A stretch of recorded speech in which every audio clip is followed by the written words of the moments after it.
Bom dia, mais uma manhã com Deus, priorizando a palavra de Deus. E nesta manhã do dia 14 de maio, nós vamos meditar de Esther, do capítulo 8 ao capítulo 10. E que a paz do Senhor encha o teu coração nesta manhã. Hoje nós vamos finalizar o livro de Esther, isso mesmo, né? Ontem nós vimos o fechamento da história de Amã, que vai ser enforcado na forca que ele tinha criado, mandado erguer para Mordecai. E naquele mesmo dia, deu o rei Assuero, a rainha Esté e a casa de Amã, inimigo dos judeus. E Mordecai veio perante o rei, porque Esté lhe fez saber que ele era o seu parente. Tirou o rei o seu anel que tinha tomado de Amã e deu a Mordecai. E Esther pôs a Mordecai como superintendente da casa de Amã. Falou mais Esther perante ao rei e se lhe lançou aos pés. Com lágrimas lhe implorou que revogasse a maldade de Amã, o agagita, e o trama que havia empreendido contra os judeus. Estendeu o rei para Esté o cetro de ouro. Então ela se levantou e pôs-se de pé diante do rei. E lhe disse: se bem parecer, ó rei, se achei favor perante ti, se esta coisa é reta diante do rei, e nisso lhe agrade, escreva que se revogue os decretos concedidos por Amã, filho de Amedata, que escreveu ele para aniquilar os judeus que há por todas as províncias do rei. Pois como poderei ver o mal que sobrevirá sobre o meu povo? E como poderei ver a destruição da minha parentela? Então disse o rei Assuero à rainha Esté e ao judeu Mordecai: eis que dei a Esther a casa de Amã, e a ele penduraram numa forca. Portanto, intentara matar os judeus. Escreverei, pois, aos judeus, como bem vos parecer, em nome do rei. Selai-o com o anel do rei, porque os decretos feitos em nome do rei e com o seu anel que sela, não poderá ser revogado.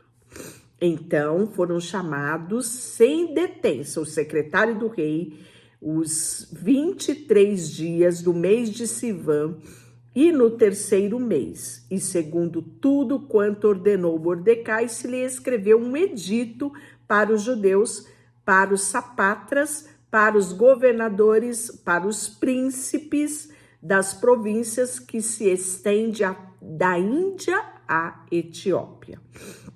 127 províncias, cada uma ao seu próprio modo de escrever, cada povo na sua própria língua, e também aos judeus segundo o seu próprio modo de escrever e a sua própria língua.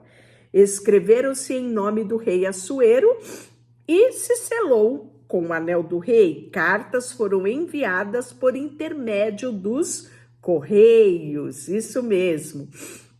E essa carta escrita, né, foram montados em sinetes criados na coudelaria do rei.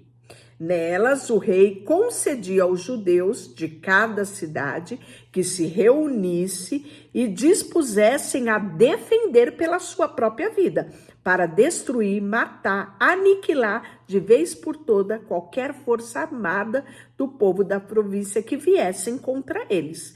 Crianças, mulheres que saqueassem os seus bens. No mesmo dia, em todas as províncias do rei Assuero, no dia 13 do 10º mês, que é o mês de Adar. Ou seja, já que o decreto que tinha sido editado lá por Amã e selado com o anel do rei não podia ser revogado porque era um edito do rei, foi proposto um novo edito. Se alguém se levantar para matar um judeu, ele tem também o seu direito de defesa e eles podem brigar ali pela vida, né?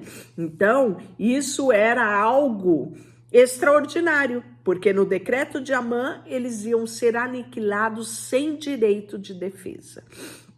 Como não podia ser revogado, foi feito um novo decreto, né? Dando a eles, concedendo a eles a oportunidade de lutarem. Os correios montados, né, saíram, foi determinado então o dia da vingança, então todos os judeus poderiam se preparar para aquele dia. Mordecai saiu da presença do rei com veste real azul, celeste e branco, como também com grande coroa de ouro e manto de linho fino e púrpura. E a cidade de Suzã o exultou e se alegrou, para que os judeus houvesse felicidade, alegria, honra e regozijo. Também toda a província, todas as cidades onde chegava a palavra do rei e a sua ordem, havia entre os judeus alegria e regozijo, banquete, festa, e o povo de toda a terra se fizeram judeu, porque o temor dos judeus tinha caído sobre eles. E aí, capítulo 9, no dia 13 do 10º mês, que é o mês de Adar, quando chegou a palavra do rei e a sua ordem para executar no dia em que os inimigos dos judeus contaram a senhorar-se deles, sucedeu o contrário, pois os judeus é que se assenhorearam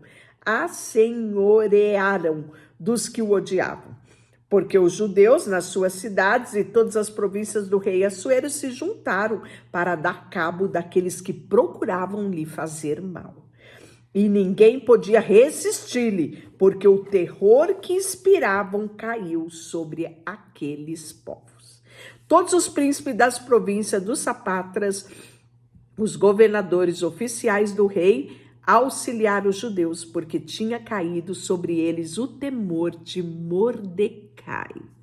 Porque Mordecai era grande na casa do rei, e a sua fama crescia por toda a província, pois ele se tornara mais e mais poderoso. Feriram, pois, os judeus todos os seus inimigos, a golpe de espada, com matança, destruição, fizeram dos seus inimigos o que bem quiseram. E na cidade de Suzã, os judeus mataram e destruíram 500 homens, todos eles aqueles que se levantaram contra eles, que queriam lhe fazer mal. E aí também vai falar aqui como também Parsadanta, Adafon, a Asparta, Porata, Adália, Aridata, e aí vai falando, né? Aqui, no caso, todos os inimigos dos judeus e os despojos, eles não tocaram. No mesmo dia foi comunicado ao rei o número dos mortos na cidade de Suzã. Disse o rei à rainha Esté: na cidade de Suzã mataram e destruíram os judeus 500 homens e 10 filhos de Amã. Nas mais províncias do rei, o que terão eles feito? Qual é, pois, a sua petição e que se dará, ou que se deseja ainda, se cumprirá?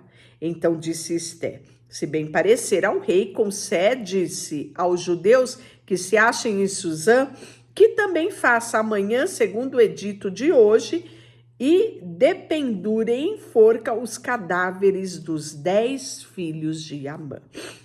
Então disse o rei que assim o fizesse, e publicou-se o edito de Suzã, dependurar o cadáver dos 10 filhos de Amã. Reuniram-se os judeus que se achavam em Suzã, também naquele dia, 14 do mês Adar, mataram em Suzã 300 homens, porém os despojos não tocaram. E aí vai ser aqui instituído a festa do Purim, que é comemorado até hoje no povo judeu, né? Esta festa, a festa de Purim, que no hebraico, né, significa sorte, ela foi instituída aqui em Ester 9, no mês, né, o 14º dia de Adar, que é mais ou menos ali no nosso calendário daqui por volta ali de fevereiro, março, né?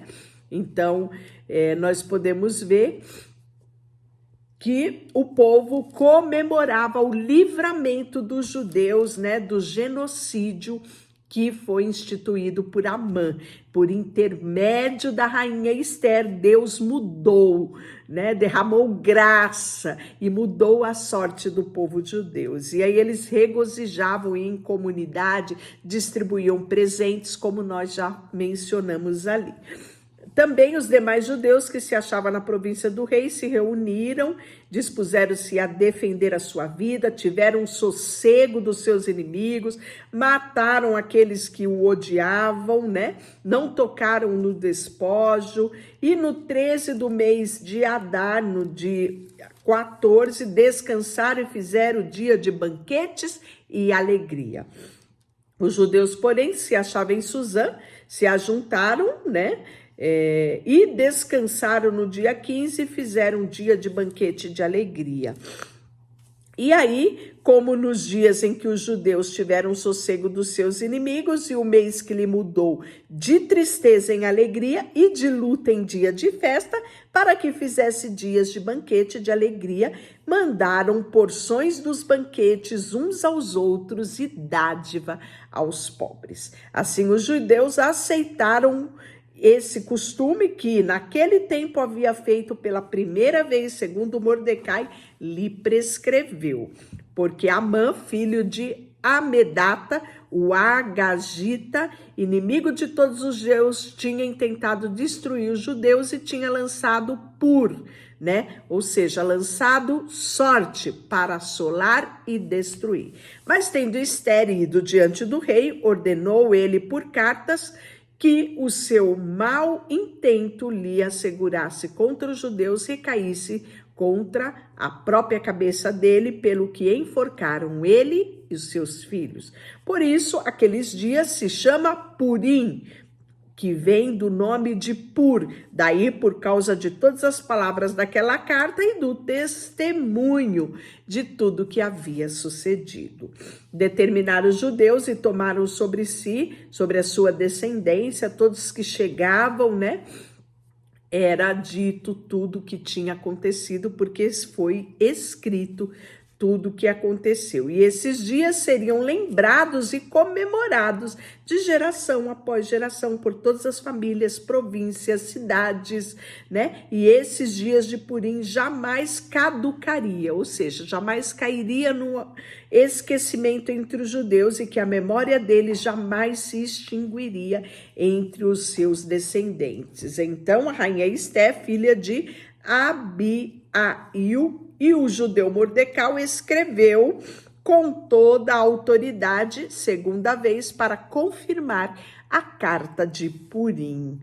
Para confirmar esses dias, Purim, nos seus tempos determinado, como o judeu Mordecai e a rainha Esther já tinha estabelecido. O capítulo 10, depois disso, o rei Assuero impôs tributo sobre a terra, sobre as terras do mar, quanto aos mais atos do seu poder e do seu valor, e o relatório completo da grandeza de Mordecai, a quem o rei exaltou, porventura não estão escritos no livro da história dos reis da Média e da Pérsia, pois o judeu Mordecai foi quem, depois do rei Assuero, e grande para com os judeus e estimado pela multidão dos seus irmãos, tendo procurado o bem-estar do seu povo e trabalhado pela prosperidade de todo o povo da sua raça. E amanhã nós vamos ler o livro de Jó. Isso mesmo. Aqui no livro de Esther nós terminamos, né, os livros históricos e agora nós vamos começar uma nova sequência, né? Que aqui entra os livros poéticos, né? Amanhã falaremos um pouquinho mais disso. Deixa eu orar por você. Senhor, nesta manhã, colocamos diante de Ti o nosso coração, a nossa vida, colocamos diante de Ti tudo que nós temos, tudo que nós somos e Te agradecemos, Senhor, porque em todo tempo as Tuas mãos estão estendidas sobre nós. Te louvamos, te exaltamos e declaramos que Tu és o nosso Deus, o nosso Senhor, o nosso Salvador, o Deus a quem amamos. Em nome de Jesus, amém, e que Deus te abençoe.